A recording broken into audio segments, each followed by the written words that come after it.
Hello everyone, আশা করি তোমরা খুব ভালো আছো। লাইভ স্টেশনে তোমাদের অনেক অনেক স্বাগত।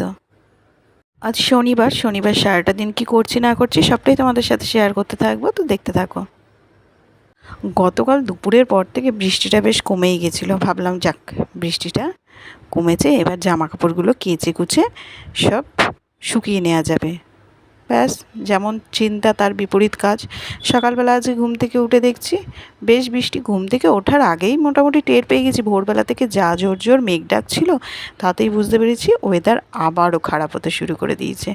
আর সেই রকম ঘুম থেকে উঠে দেখছি তাই বৃষ্টি সমানে পড়ে যাচ্ছে। এই দেখো না, ছিটেফোঁটা বৃষ্টি পড়েই যাচ্ছে, কখনো জোরে হচ্ছে কখনো ছিটেফোঁটা, কিন্তু একদম ঝমঝমিয়ে যে বৃষ্টি হচ্ছে তা নয়। তাহলে পরে তো রাস্তার অবস্থা খুবই খারাপ হয়ে থাকতো, একদম জল জমে একাকার হয়ে থাকতো। কিন্তু রাস্তায় জল খুব একটা জমেনি, হালকা হালকা একটু একটু জায়গায় জমেছে, কিন্তু বৃষ্টি কিন্তু অনবরত পড়ে চলেছে। তো ওইদিকে জলগুলো ভরে নিলাম, ভরে নিয়ে এই আমন্ড বাদামগুলো যে ভেজানো রয়েছে এগুলোকে খোসাগুলো ছাড়িয়ে সব রেডি করে রেখে দিই সকাল সকালই। তো পরে না এই ছোটোখাটো কাজগুলোই যেন ভুলে যাওয়া হয়, রান্নাবান্নার দিকে ঢুকবো এগুলোই সব ভুলে যাব। সেই জন্য আগে বাদামের খোসাগুলো ছাড়িয়ে রাখা থাকলে পরে যাই হোক, বোজোকে মনোজকে যখন দেওয়ার সামনে দিয়ে দিলে ওরা খেয়ে নেয়। ওদিকে ওই কাজগুলো করে রেখে দিয়ে এসে চলে আসলাম, আটাটা মাখলাম, মেখে চলে আসলাম ওপরের ঘরে। নিচের ঘরটা এখনও কিন্তু পরিষ্কার করা ঝাড়া কিছু হয়নি, কারণ হচ্ছে বোঝো এখনও ঘুমোচ্ছে। ওয়েদার খারাপ, তাড়াতাড়ি কি আর উঠতে ইচ্ছা করে? তারপরে স্কুল নেই, স্কুল ছুটি, শনিবার আজকে। ব্যাস, ও ঘুমোচ্ছে, থাক, একটু দেরি করে ঘুম থেকে তুলবো। তাই ভাবলাম ততক্ষণ গিয়ে ওপরের ঘরটাকে গুছিয়ে রেখে দিয়ে আসি। বিছানাটার যা অবস্থা করে রাখছে, দুদিন ধরে যেহেতু ওয়েদারটা ঠান্ডা হয়েছে, মনে হয় সে ওপরের ঘরটায় শুচ্ছে। হ্যাঁ, তো একদম চাদর বিছানার বালিশ এদিক ওদিক করে একদম একসাকার করে রেখেছে। তাই ভাবলাম না, ওই রকম দেখতে তো একটুও ভালো লাগে না, আগে যাই বিছানাটাকে গুছিয়ে আসি আর ঘরটা ঝাড় ঠাড় দিয়ে একটু পরিষ্কার করে আসি। আর দেখো, কিছুক্ষণ আগে দেখালাম যে বৃষ্টি একদম ছিটেফোঁটা পড়ছে, এখন বেশ ভালো ঝমঝমিয়ে বৃষ্টি নেমেছে। এটা দেখছি ওপরের ঘর থেকে, এখান থেকে বেশি ভালো লাগে দেখতে যেন। রীতিমতো সব ঘর টর গুছিয়ে টুছিয়ে এই যে নিচে নেমে পড়লাম, পড়ে এই যে তরকারি বসানোর তোড়জোড় করছি।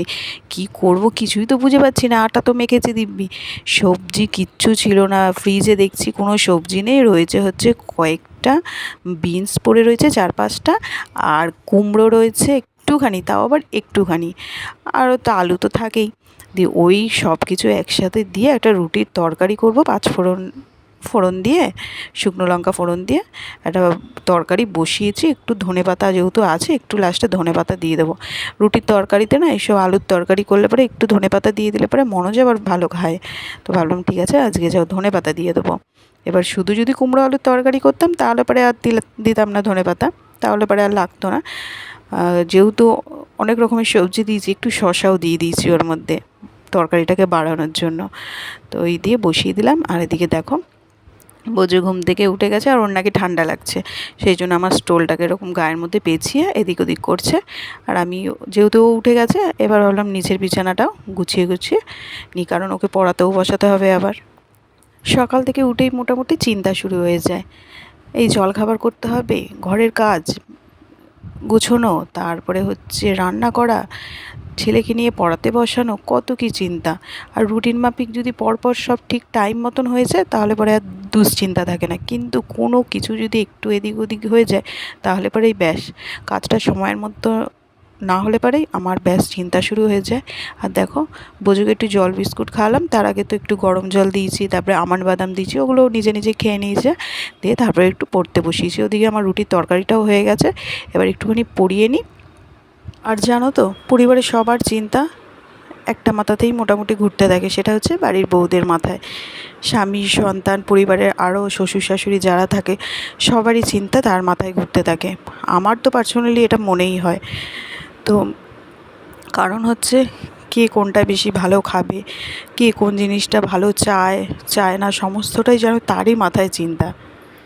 কিন্তু ঘরের বউদের চাওয়া পাওয়া, কোনটাতে ভালো থাকবে না থাকবে সেটা কি সব কিছু খেয়াল রাখে কেউ?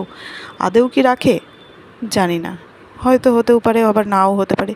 তোমাদের কি মনে হয় অবশ্যই কিন্তু আমাকে কমেন্ট করে জানিও।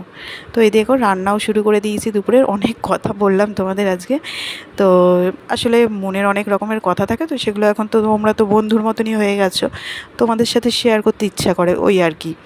আর আজকে যেহেতু শনিবার নিরামিষ, ওদিকে লাউ দিয়ে মুগ ডাল করলাম, ঝিঙে আলু পোস্ত করেছি, আর পনিরের তরকারি করব।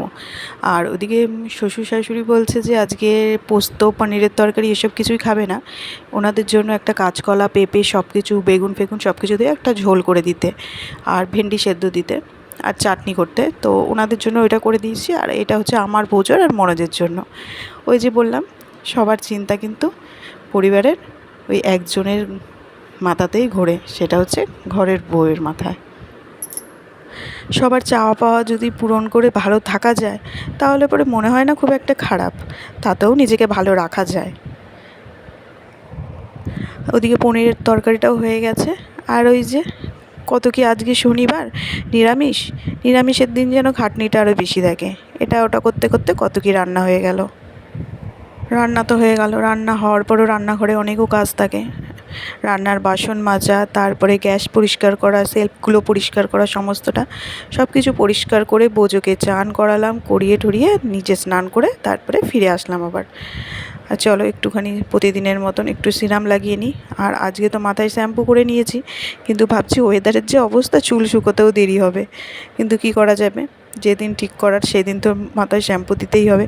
আর বোজো প্রায় পড়ে উঠে যে সকাল দিয়ে কমেডি চ্যানেল খুলে বসেছে, কন্টিনিউস এই কমেডি দেখছে আর হা হা করে হেসে যাচ্ছে, এই করছে। আসলে কী করবে, একা একা ঘরের মধ্যে থাকে, ওই করে দুষ্টুমি আর কি। একবার ভাবলাম ওয়েদারটা ওরকম রয়েছে, থাক আজকে আর মাথায় শ্যাম্পু করব না, আর পরের দিন করব। তারপরে ভাবলাম না, আজ তো শনিবার, কালকে তো রবিবার, বোজোর জন্মবার, কালকেও মাথায় শ্যাম্পু দেওয়া যাবে না, সেই একদম সোমবার। তাই এই করে, আর মাথায় বেশ কয়েকদিন 3-4 দিন হয়ে যাওয়ার পর থেকেই যেন মাথাটা ভার ভার হয়ে যায় শ্যাম্পু না করলে পরে। ওই জন্য ভাবলাম না থাক, ওয়েদারটা যেমনই থাকুক, মাথাটা আগে তো শ্যাম্পু করে নিই, এই কাজটা হয়ে থাকবে, নয় কালকেও দেওয়া যাবে না, আবার সে পরের দিন সোমবার, এই করে তো আরও দেরি হয়ে যাবে আর মাথাটা আরও ভার ভার হয়ে থাকবে।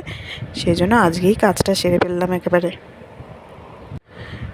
এরপর একটুখানি ঠাকুর নমস্কার টমস্কার করে এইসব করে, আর প্রতিদিন আমি চান করে হনুমান চল্লিশা পড়ি, সেসব পড়ে ঠরে তারপরে আবার বোজোকে খাওয়াতে বসবো, ওকে খাইয়ে নেব। খাইয়ে নেওয়ার পর আবার সবাইকে খেতে দেবো, এইসবও কাজগুলো আছে। তো চলো সেগুলো এক এক করে সব সেরে নিই। আর তো আজকে নিরামিষ, বোজোর তো একদম খাওয়াতে রুচবেই না, ওই অল্প করে ভাত নিয়েই খাইয়ে দেবো। শনিবার দিনটা সবাই, ও শুধু নয়, মোটামুটি সবাই অল্পই করে ভাত খায়, যেহেতু পাতে মাছ মাংস ডিম কিছুই পড়ে না, সেহেতু সবার খাবার পরিমাণটাও কমে যায়। সবারই প্রায় খাওয়া দাওয়া হয়ে গেছে, খাওয়া দাওয়া সেরে দেখো শশা নিয়ে আসলাম বোজোর আর আমার জন্য, আর সবার মোটামুটি খাওয়া হয়ে গেছে। আর পেয়ারা, আমাদের প্রতিদিন খাওয়া দাওয়ার পর মানে দুপুরের লাঞ্চের পর শশাটা থাকবেই, মানে শশাটা সবাই খাবেই। এবার তার সাথে আনুষঙ্গিক পেয়ারা বা এটা ওটা কোনো সময় মাঝে মধ্যে থাকে, কিন্তু শশাটা আমরা প্রতিদিন ভাত খাওয়ার পর খাবোই। তো বোজো তো নিয়ে নিজের হাতে খাবে না, আর ওকে খাওয়ানোর পরই আমি সবাইকে খেতে দিই, ওইসব করে আর হয় না।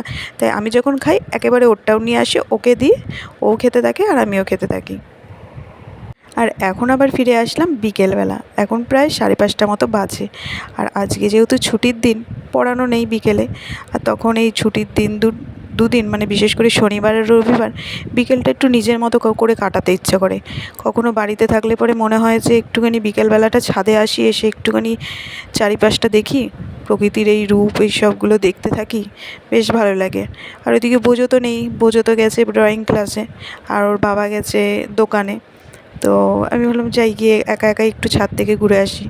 আর অন্যান্য দিন কোনো সময় বাপের বাড়ি যেহেতু কাছাকাছি, বাপের বাড়ি ঘুরতে যাই, নয়তো মনোজ কোথাও ঘুরতে নিয়ে যায়। শনিবার আর রবিবার এই দুটো দিন একটু বিকেলটা মনে হয় নিজের মতো করে কাটাতে, নয়তো 5টা দিন তো একই রুটিন, ওই ঘুম থেকে মানে উঠতে না উঠতেই ব্যাস টিউশনে পড়ানো, বোজোকে নিয়ে পড়াতে বসানো, অনেক কাজ থাকে। আর এদিকে দেখছিলাম শশা গাছগুলো, একটু শশা গাছগুলো দেখো, বৃষ্টি পাচ্ছে তো বেশ একটু লম্বা লম্বা হয়ে উঠেছে যেন। আর একটু গাছপালাগুলো দেখছিলাম, গাছপালাগুলো সব দেখছিলাম। আর এখানে বসে বসে দেখছি চারিদিকে গাছ, তারপরে আকাশে বেশ ভালো ঘুড়ি উঠছে, যেহেতু এই বেলাটায় বৃষ্টি এসব কিছু নেই, আর এই সময়টা আকাশে বেশ ঘুড়ি উঠতেও দেখা যায় অনেক। সামনে পুজো আসছে, বিশ্বকর্মা পুজো এইসব আছে, ঘুড়ি ওড়াটা বেশ দেখা যায়। বোঝোকে নিয়ে রাত্রেবেলা এখন পড়াতে বসিয়েছি। বোঝো ড্রয়িং ক্লাস থেকে আসলো, কিছু একটু খাইয়ে দিলাম, খাইয়ে দিয়ে ওকে তো পড়াতে বসাতেই হবে একটুখানি হলেও। তাই ওকে নিয়ে বসলাম। কী করবো, কোথাও যখন বেরোনো হয়নি, শুধু শুধু সময় নষ্ট করে তো কোনো লাভ নেই, তাই ভাবলাম পড়াশোনাটাই করিয়ে ফেলি। তাহলে চলো আজকের মতো ভিডিওটা এখানেই শেষ করছি। যদি ভালো লেগে থাকে অবশ্যই কিন্তু লাইক, শেয়ার অ্যান্ড সাবস্ক্রাইব করে দিও। আর ভিডিওটা কেমন লাগলো একটা কমেন্ট করে জানিও। তোমাদের কমেন্ট করতে আমার ভীষণ ভালো লাগে। তো tata, bye bye, good night.